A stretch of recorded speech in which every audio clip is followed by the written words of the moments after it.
दोस्तों, आज हम जानते हैं सुकलाई नदी के बारे में।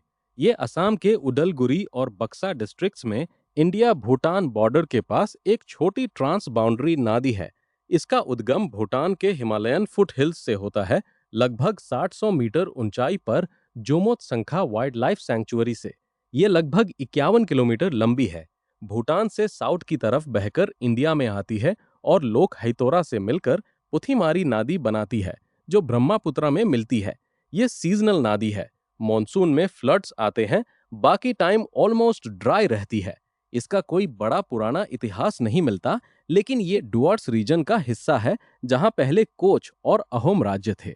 आजकल लोकल लोगों के लिए इम्पोर्टेंट है, लेकिन कई जगह ब्रिज नहीं होने से मॉनसून में क्रॉसिंग मुश्किल और खतरनाक हो जाती है। लोग कहते हैं भूटान का पानी आया, लेकिन असल में ये नेचुरल मॉनसून फ्लो है।